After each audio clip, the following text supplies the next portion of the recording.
তো পিএম কিষাণ প্রকল্পের পর এবার কিন্তু কৃষক বন্ধু প্রকল্পেও প্রত্যেক কৃষককে এসএমএস পাঠানো হচ্ছে সরকারের পক্ষ থেকে। আর যদি আপনি এর মধ্যে এই এসএমএস পেয়ে থাকেন এবং এসএমএস পাওয়ার পর এই গুরুত্বপূর্ণ কাজটি না করেন, তাহলে কিন্তু কৃষক বন্ধু প্রকল্পের টাকা আপনার অ্যাকাউন্টে আর ঢুকবে না।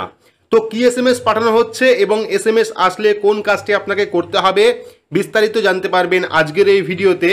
ভিডিওটি প্রত্যেক কৃষকের জন্য খুবই গুরুত্বপূর্ণ, অবশ্যই শুরু থেকে শেষ পর্যন্ত দেখবেন। ভিডিওটি ভালো লাগে লাইক করবেন, চ্যানেলটিকে সাবস্ক্রাইব করে পাশে রাখা বেল আইকনটি প্রেস করে নোটিফিকেশন অল করে রাখবেন, সবার সুবিধার্থে ভিডিওটি শেয়ার করবেন। তো চলুন শুরু করি।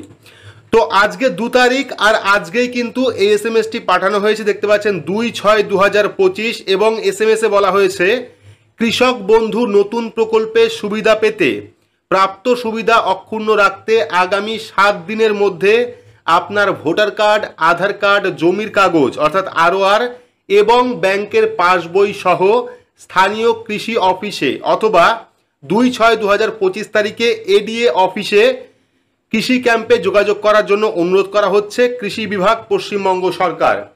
অর্থাৎ বুঝতে পারলেন, গতকালকেই কিন্তু একটি ভিডিওর মাধ্যমে আপনাদের দেখিয়েছিলাম পিএম কিষাণ প্রকল্প অর্থাৎ প্রধানমন্ত্রী কৃষক সম্মান নিধি প্রকল্পে টাকা পেতে গেলে কিন্তু কৃষক আইডি কার্ডের প্রয়োজন পড়বে এবং সেটি প্রত্যেক কৃষকের তৈরি করতেই হবে। সেই নিয়ে কিন্তু ইতিমধ্যেই বিজ্ঞপ্তি প্রকাশ করা হয়েছে, প্রত্যেক কৃষকের কাছে কিন্তু সেই এসএমএস চলে গেছে।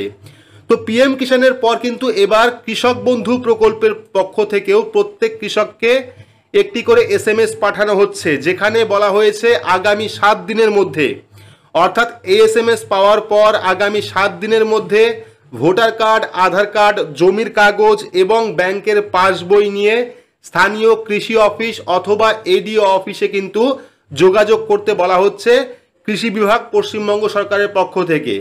তো বর্তমানে কিন্তু আপনারা হয়তো প্রত্যেকেই জানেন বা শুনেছেন যে কৃষক বন্ধু প্রকল্পের টাকা পেতে গেলে কিন্তু আধার কার্ড অবশ্যই লিঙ্ক করতে হবে। আর এখন থেকে কিন্তু কৃষক বন্ধু প্রকল্পের টাকা আধার কার্ড লিঙ্কের মাধ্যমে আসবে। যেমন পিএম কিষাণ প্রকল্পের টাকা ডিবিটি লিঙ্কের মাধ্যমে আসে, ঠিক একইভাবে কিন্তু কৃষক বন্ধু প্রকল্পের টাকাও ডিবিটি লিঙ্কের মাধ্যমেই আসে।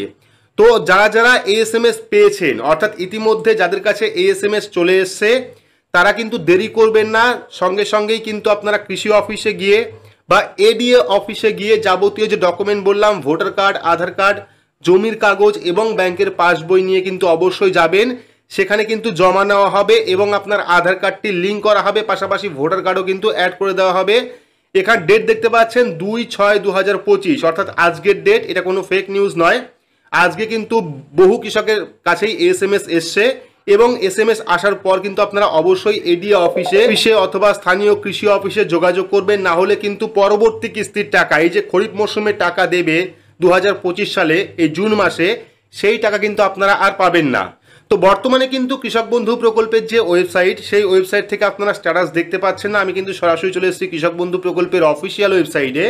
এখানে কিন্তু যদি আমরা নথিভুক্ত কৃষকের তথ্য অপশনে ক্লিক করি, সেক্ষেত্রে কিন্তু অপশনটা খুলছে না। তো পরবর্তী যদি আমরা কৃষক বন্ধু লিখে সার্চ করি গুগলে, সেক্ষেত্রে দেখতে পারবেন সেকেন্ড একটা লিঙ্ক আপনার সামনে আসবে, যেখান থেকে কিন্তু স্ট্যাটাসের যে পেজ, সেই পেজে যাওয়া যাচ্ছে। তো এখান থেকে আমরা সেকেন্ড পেজে চলে যাব, এখানে আমরা কৃষক বন্ধু লিখে সার্চ করব। তো এখানে আমরা কৃষক বন্ধু লিখে সার্চ করলাম, সার্চ করলে দেখতে পারবেন দুটো লিঙ্ক পাবেন আপনারা। এখান থেকে সেকেন্ড লিঙ্ক যে আছে, যে কৃষক বন্ধু সেকেন্ড লিঙ্ক, এই লিঙ্কে আমরা ক্লিক করব। ক্লিক করলে কিন্তু পরবর্তী এইরকম একটি পেজ চলে আসবে, যেখান থেকে আপনারা আগে কৃষক বন্ধু প্রকল্পে স্ট্যাটাস দেখতে পেতেন। কিন্তু বর্তমানে এখান থেকে সিলেক্ট অপশনে ভোটার কার্ড, আধার কার্ড, ব্যাংক কেসি যে কোনো একটা সিলেক্ট করে সেই আইডি নাম্বার দিয়ে সার্চ করলে কিন্তু রিক্যাপচা ভ্যালিডেশন এরর এইরকম অপশন আসছে, আপনারা কিন্তু দেখতে পাচ্ছেন না। পাশাপাশি হোয়াটসঅ্যাপের মাধ্যমে যোগাযোগ করলেও কিন্তু কোনো রকম রিপ্লাই আসছে না। সেক্ষেত্রে কিন্তু আপনারা এখন কৃষক বন্ধু প্রকল্পের যে স্ট্যাটাস, সেই স্ট্যাটাস দেখতে পারবেন না। তো আপনাদের একটাই করণীয়, আপনারা যারা আগে কৃষক বন্ধু প্রকল্পের স্ট্যাটাস চেক করেছেন এবং সেখানে আধারের একটি অপশন ছিল, যদি আপনারা ভালো করে লক্ষ্য করেন, যদি আপনার আধার কার্ড নাম্বার সেখানে দেওয়া থাকে, সেক্ষেত্রে বুঝতে পারবেন যে আপনার কৃষক বন্ধু প্রকল্পে আধার কার্ড লিঙ্ক রয়েছে।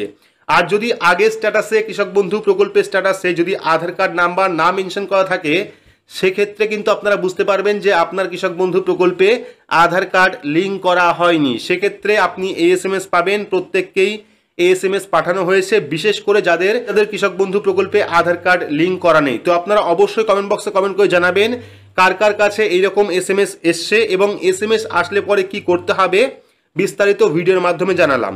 তো ভিডিওটি আপনাদের কেমন লাগলো অবশ্যই কমেন্ট বক্সে কমেন্ট করে জানাবেন। ভিডিওটি ভালো লাগলে লাইক করবেন, চ্যানেলটিকে সাবস্ক্রাইব করে পাশে